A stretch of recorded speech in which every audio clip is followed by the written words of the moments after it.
Welcome to New Mexico Black Rifle Operators Union. I'm your host, Sean. Well, we've got a lot to talk about today. The elephant in the room is the pistol brace ban nationally. Now, what does this do? Basically, it is an in-run to try to get gun registration and to criminalize one of the most popular accessories in the 2A community. Now, conservative estimates show that there's 5 million of these devices out in the world. What I have seen has been 40 million.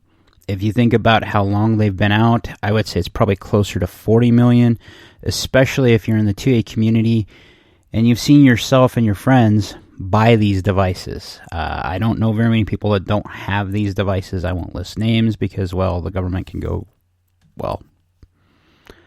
chase a rolling donut for all I care. So what are they doing? What they're trying to do is they're trying to go after SBRs. And why this originally happened, thanks to Ian from Forgotten Weapons, the whole purpose of the National Firearms Act was to try to limit gang activity.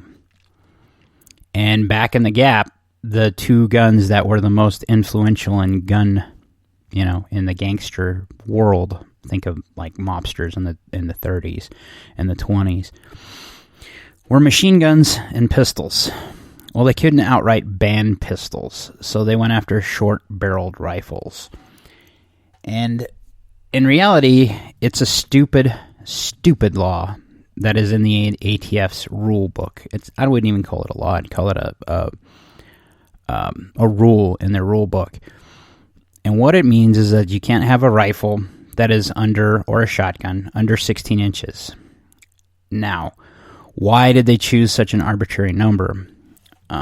What happened was, it was originally designed, or the NFA was originally designed to go after 18 inches or lower for rifles, short-barreled rifles. But right about then, the M1A, or the M1 carbine, was released, and it's about a 16-inch barrel rifle. So that's why it dropped. For shotguns, it's still been 18. Again, these are arbitrary numbers. The whole purpose of this idea was to go after pistols. They failed at that, but it's still lingering from the time when it was there. Why are braces so popular? First, I went live about 10 minutes earlier than what I normally would because I've got a lot to cover today. So please like, share, subscribe, be great, all the good stuff, but let's get back to what I was talking about. So what they've done is passed an arbitrary rule that says that these devices, and what these devices are made for, in case you didn't know, and you're new to the 2A community, what they're designed to do is to make an AR pistol, an AK pistol, or rifle type pistol, something in those calibers, which are shorter pistols, shorter than a rifle, handier in a lot of ways, usable for veterans, specifically anyone disabled. So a lot of people took that as a chance to, get a shorter, more compact, handier rifle or gun because they could use this for another point of contact. I personally had one, and whether I do or not, I'm not going to say, because I teach a lot of shooters. I have exposed a lot of kids and a lot of women and a lot of guys, not women I was trying to date, just people that were curious because I'm a safe person to come to for the 2A. And what they do is it allows me to adjust for their arm to shoot one of these to see if if they liked it.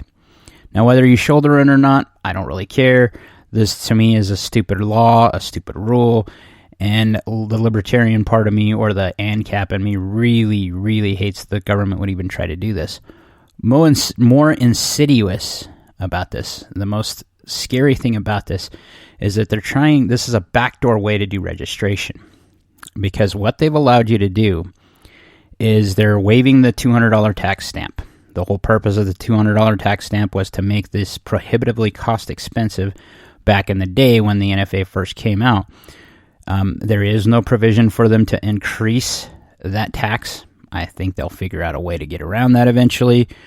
But what they're trying to do with the registration is you can go to the ATF right now, file a Form 1 or whatever they call it online, which their system usually fails, and the longer this goes, so you have 120 days to get online and register it at the NFA or at the ATF. With that, you're going to have to get fingerprints, pictures of the items. They're going to have to know a couple of things about you. Where they get into the weeds with this is if the gun, this is a quick way to register an SBR if you want to at the government's expenses. However, I would tell you that Freeman don't ask permission, and let's wait on this particularly. You have 120 days from when it hits the National Registry. They'll put it in the National Registry sometime this week. With that, what they're going to do is you register your gun. They know it's there. You now have a short-barreled rifle. I don't know if you can modify it after the fact, because if it's a short-barreled rifle, why shouldn't you just put a stock on it at that point is what I would say. But the backdoor registry is what we need to worry about, because it is already held in statute that they can't register firearms at the national level, at the city level. And why they don't want registration, or why people in the 2A community, specifically myself and a lot of others, is it gives the government an idea of where and how many guns to go after. And as Mr. Guns and Gear like to say, they're not going to go after everyone. They're going to go after a select few, make them examples, and then everybody else will cower and go ahead and comply. That's what happened with COVID. We know who's going to comply. Those idiots that are still wearing masks. Those guys that are still worried about it. Either you got your shot, you got the vid, whatever, it doesn't matter. But you know where the government's at. The government wants absolute control. Let's get to the next thing. This is a big one. Our governor in New Mexico, and I want to shout out Washington Gun Law first for all the information on their braces. You can actually check them out on YouTube. They're pretty cool about giving you the lowdown as far as the national level, especially about the brace issue.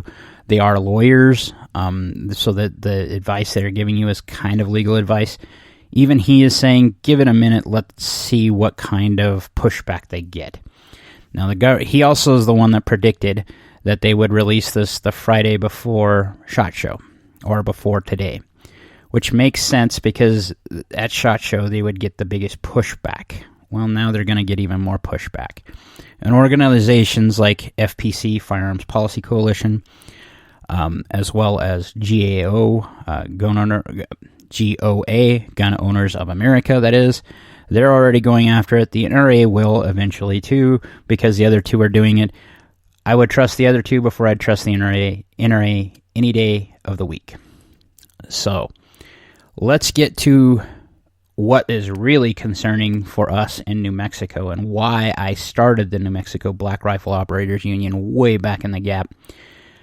There is a site, and there is an organization that's been around since 1934, or 1935, that is, in New Mexico, that has been nothing but 2A advocates, and every time I've been down there protesting, I see some of these guys down there, and that's New Mexico Shooting Sports Association. And for that, I used some of the source material for today, along with TAC Room 12, who made me look at the session. Why did I wait so long to look at the session? Because these are pre-filed. All bills in the session right now are getting to be heard in the session, are now in that stage where they pre-file them before they're actually heard, before the session starts, so people have a chance to read them. Now, why is this concerning? Because in New Mexico, the governor is going hot and heavy. New Mexico is insane because we keep voting for the same idiots, and our governor, now that she can't be reelected, is going hard and heavy after the 2A in amongst other things. The first and foremost you need to know about is House Bill 9. So they've tried to pass a different iteration at this at different time. House Bill 9 is aimed at safe storage of firearms. Now, I've talked about safe storage of firearms. Anyone who's worth their salt in firearms community knows that you're going to keep them safe. You're not going to let anybody know where your guns are. You're not just going to go give them to people. And with an exception of maybe your personal defense guns that you keep at the house, out in the open, maybe. Or perhaps your concealed carry gun, which is always on your person. Now, they went after this several times in the past, especially when I first started New Mexico Black Rifle Operators Union. They were going after this with the red flag law. They got one, the red flag law, and that was because Albuquerque's chief of police threw us all under the bus in the 2A community because of they're saying that this will be another tool they can use to put people away. Let's be honest, no one in New Mexico who is a routine offender it gets put away for very long because all the idiots in New Mexico that didn't read the ballot a long time ago voted for bail reform, and we have a problem with bail, and we have a problem with our legal system here. And I point that firmly at New Mexico voters, just like I do for voting for what they did for re-electing Governor Grisham. They have House Bill 50. Now, House Bill 50 is a magazine ban, not on just assault rifles or rifles, and this is against everything. Anything that holds 10 rounds or more will be banned in the state of New Mexico if we don't speak out. That's House Bill 50. House Bill 72 is... Okay, House Bill 72 is stupid. And like all these, but it's really stupid. They call this fully automatic converter outlaw. So what they're going after are echo triggers and bump stocks.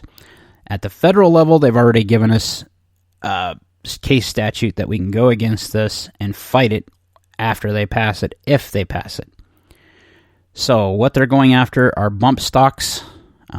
So all you guys that thought you were safe from the bump stock ban, they're trying to do it at the state level now. If you have echo triggers, this is really big in the competing community for shooting sports to kind of kill some split times. It's also kind of a neat device after using one or two to see what they're like. I don't own one myself, mostly because I'm a kind of a one-shot, one-kill type of person, so the echo trigger's cool. That's not something I would have, but I don't care if you have them, and that's where we're at in the 2A community is, why do you care that some dude has this? Quit being a FUD, quit saying, well, that's cool, or I support the 2A, but.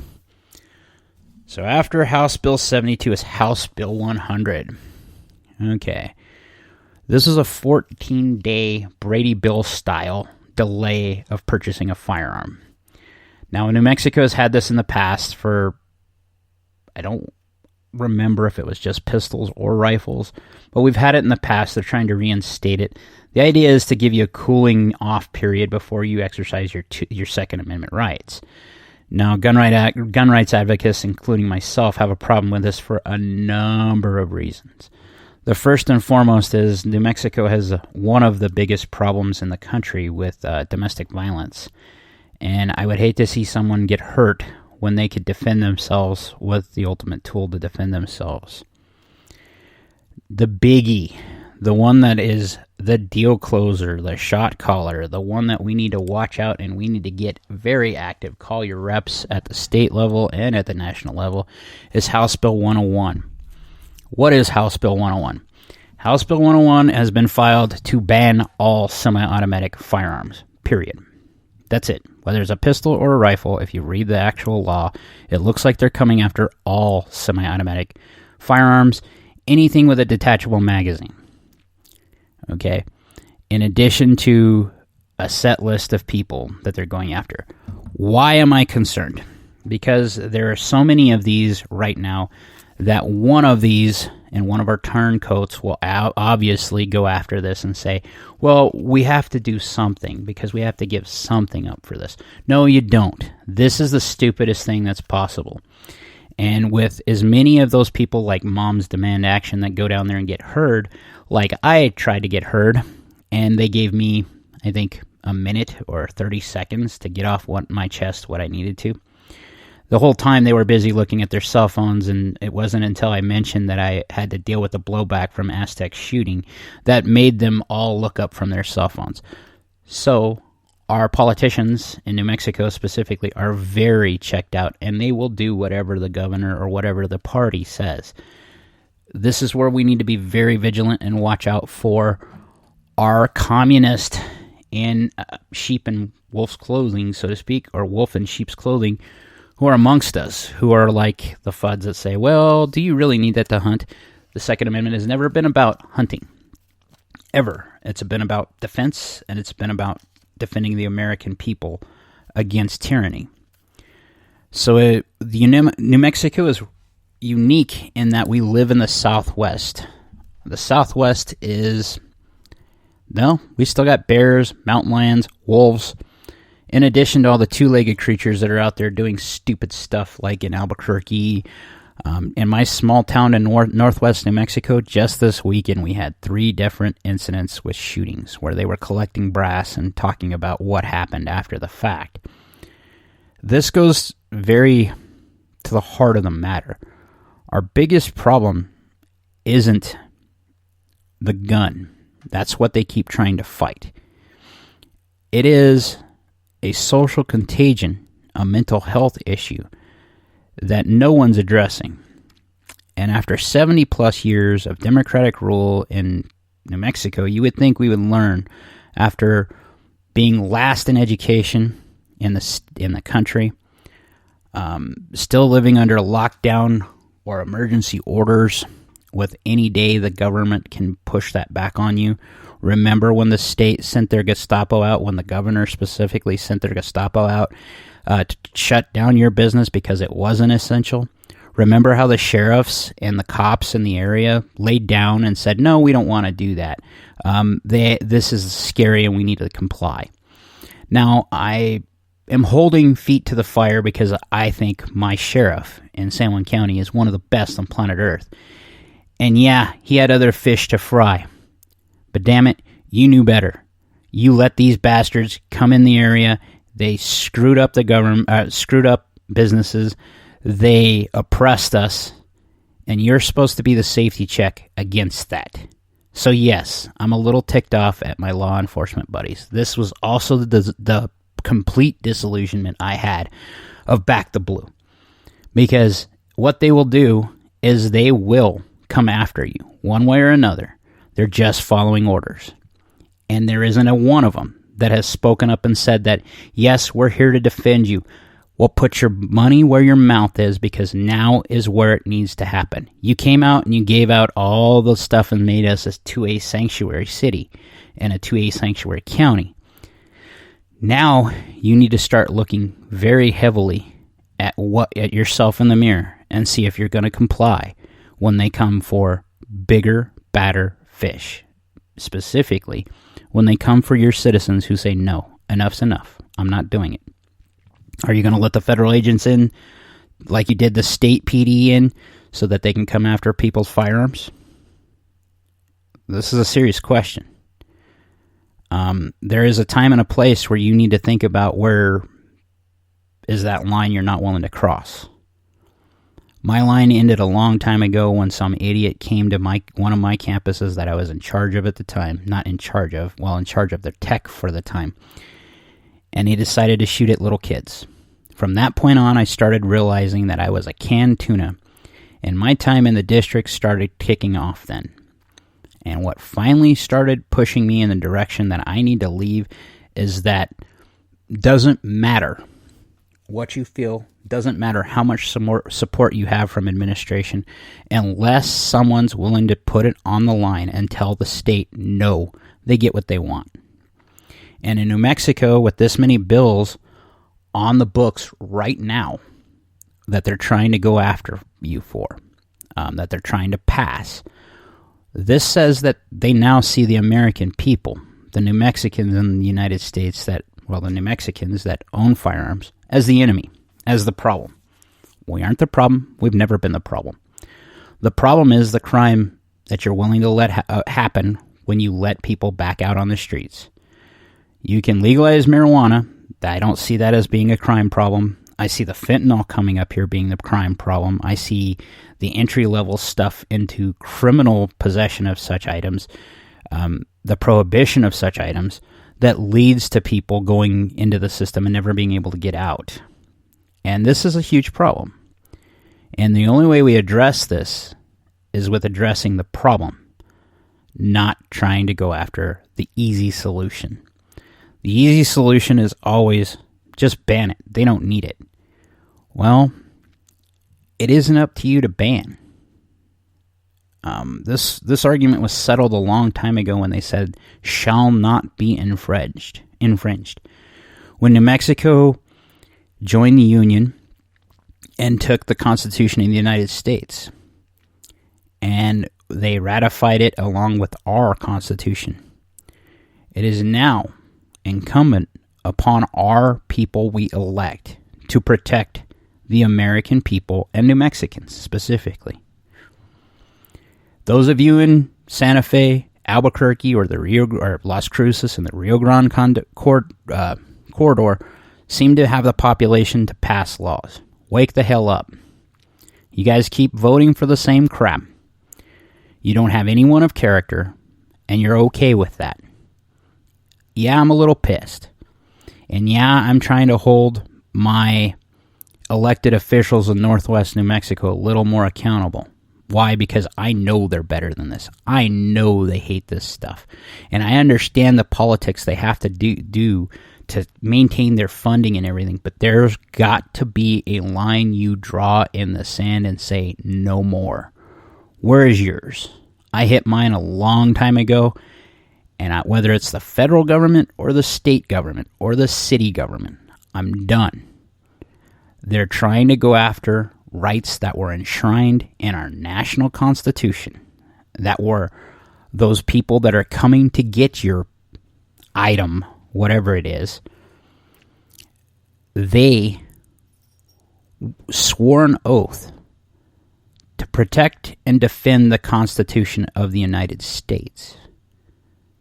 So why are you going so hot and heavy after the Second Amendment and censoring people or going after people who speak out?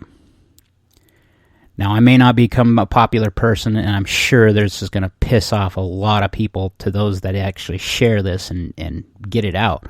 But I'm beyond caring. And why I'm beyond caring is because our rights are at stake. No one's willing to stand up and say no. And those that are usually older. They get there. They always protest locally, but they never protest at the state level. Nothing at the local level is going to help you except for holding them to the fire. For this, they're trying to pass this at the state level. If they get this passed at the state level, then as one of my former bosses likes to say, them's the rules. What are you going to do about it? You going to follow the rules?